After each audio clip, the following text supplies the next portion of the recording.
Amoureux du papier journal, fidèles des colonnes imprimées, bonjour et bienvenue à toutes et à tous. Quel plaisir de vous retrouver après cette courte pause de 2 semaines. Que 2026 soit pour tous une année de réussite et de joies inoubliables. Les élections législatives et communales du 11 janvier ont fait la une de tous les journaux lundi dernier.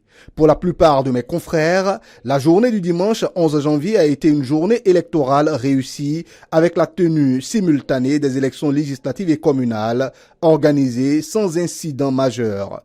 L'opération a été saluée pour sa gestion efficace, sa coordination entre instances électorales et son impact positif sur la participation citoyenne. Le journal du service public La Nation a placardé en manchette « Législative et communale 2026, première expérience de double scrutin réussie ». L'autre vision de la même verve a titré « Élections législatives et communales du 11 janvier 2026, un exercice démocratique conduit en toute sérénité ». Dans son article, le confrère nous informe que, sur l'ensemble du territoire national, la journée de vote s'est déroulée dans un climat globalement apaisé, nonobstant quelques dysfonctionnements logistiques observés à l'ouverture de certains bureaux de vote. Le même constat a été fait par le matinal et Fraternité. La manchette choisie par le quotidien de Ménotin est « Législative et communale du 11 janvier 2026, un scrutin paisible ». Démarrage laborieux par endroits. Le principal titre du matinal le lundi était « Législative et communale de 2026 au Bénin, un scrutin dans une ambiance apaisée, des retards notés dans plusieurs bureaux de vote ». Dans une semblable tonalité, Matin Libre a également titré « Élections communales et législatives, un scrutin sous le sceau de la maturité démocratique. Les Béninois étaient aux urnes ce dimanche ». Le leader du jour, quant à lui, a décerné un satisfecit à la Sénat. Déroulement sans anicroche du double scrutin communal et législatif, la Sénat réussit le pari de la bonne organisation. Même si le double scrutin du dimanche 11 janvier était également en première page de Bénin Intelligent, la une du quotidien mettait surtout en avant les Vodoundéis. Vodoundéis 2026, fierté, foule et fronde numérique. Les Vodoundéis 2026 ont confirmé leur statut de méga-événement incontournable entre logistique impressionnante et afflux massif de Béninois et d'étrangers. Parallèlement, un front des réseaux sociaux numériques où la polémique entre contempteurs et défenseurs du vaudou a fait, comme d'habitude, rage. Le mardi, la grande majorité des journaux ont focalisé leurs plumes sur les institutions impliquées dans le processus électoral. Le principal titre de Dabarou en est la parfaite illustration. Processus électoral en cours au Bénin, la Sénat reçoit une mission d'information de la CEDEAO.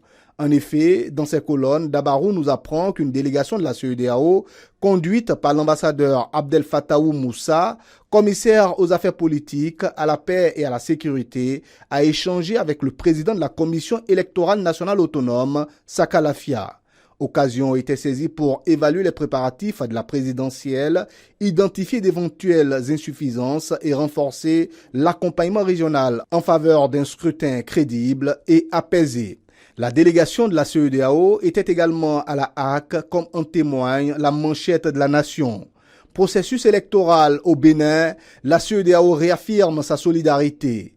La principale information à la une du journal Le Meilleur mardi était venue de la Cour constitutionnelle. Élection législative du 11 janvier 2026, le président de la Cour constitutionnelle annonce les résultats pour jeudi prochain au plus tard. Le Meilleur nous a donc appris que 24 heures après les élections législatives, le président de la Cour constitutionnelle, le professeur Dorothée Sosa, avait présenté l'état d'avancement du processus de dépouillement. Il avait déclaré face à la presse, je cite, « Comme vous l'avez constaté, nos équipes sont prêtes à travailler jour et nuit.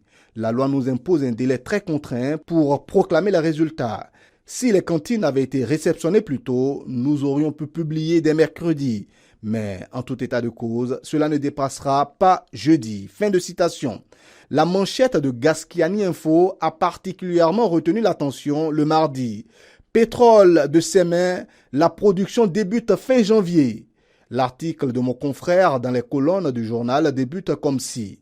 Le projet pétrolier très attendu au large des côtes béninoises connaît un tournant décisif.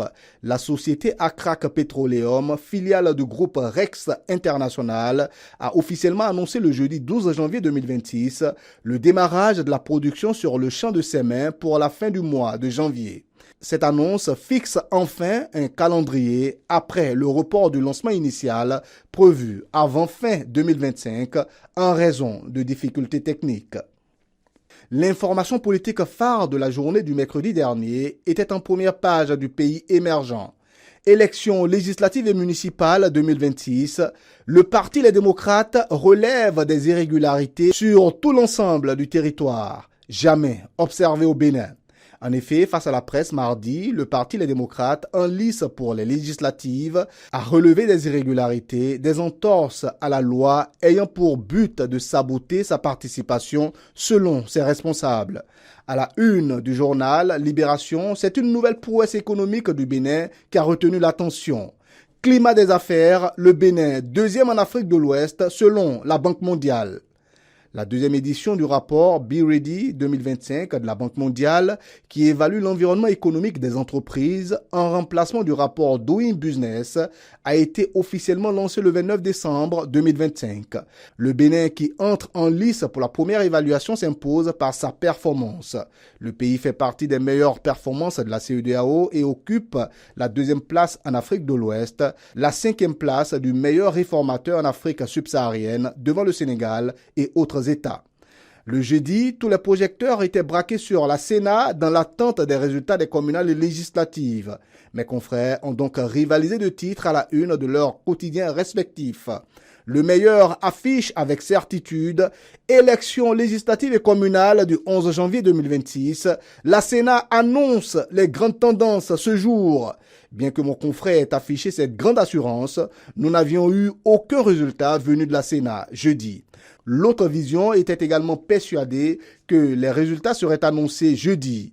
Après le scrutin du 11 janvier 2026, la Sénat prolonge le suspense, les grandes tendances attendues ce jour. L'autre information majeure à la une des journaux a été relayée par Décryptage Info. Accès à l'Internet. L'ARCEP Bénin engage l'encadrement de la fourniture de Wi-Fi zone. L'ARCEP Bénin, autorité de régulation des communications électroniques et de la poste, a lancé un ultimatum jusqu'au 31 janvier 2026 pour que tous les exploitants de zones Wi-Fi, points d'accès Internet payants, se régularisent en obtenant une autorisation car cette activité est illégale sans licence préalable. Le régulateur met en garde contre des sanctions pénales pour les contrevenants, soulignant que la prolifération de ces services sans cadre légal pose des problèmes de sécurité et de concurrence. Le vendredi, bis repetita, la presse écrite annonçait à nouveau que les résultats du double scrutin du 11 janvier allaient être révélés avant la tombée du jour. À Diaché News, élections communales et législatives, la Sénat annonce les résultats officiels pour ce vendredi. L'informateur a révélé en s'exclamant à sa une « Résultats des législatives et communales 2026, impatience et angoisse au sein des partis ». Selon le confrère auteur de ce papier, au niveau des formations politiques ayant pris part au scrutin, l'attente fait désormais le lit à l'angoisse. La tribune de la capitale le vendredi a choisi de sacrifier à une exigence de mémoire. 16 janvier 1977, quand le Bénin repousse l'assaut des mercenaires de Bob Denard. 49 ans après l'opération Crevette, la mémoire d'une victoire reste gravée dans l'histoire nationale. Il y a exactement 49 ans, le Bénin faisait face à l'une des agressions les plus audacieuses de son histoire post-indépendance. Sous le régime du général Mathieu Kérékou, le Bénin a repoussé l'assaut des mercenaires de Bob Denard en 1977. Cette tentative de coup d'État orchestrée par le mercenaire français visait à renverser le gouvernement. Malgré une intervention militaire rapide et coordonnée, les forces béninoises ont réussi à contenir l'invasion marquant une victoire nationale mémorable. Ainsi s'achève cette revue de presse. Rendez-vous donc dimanche prochain car l'actualité ne s'arrête jamais.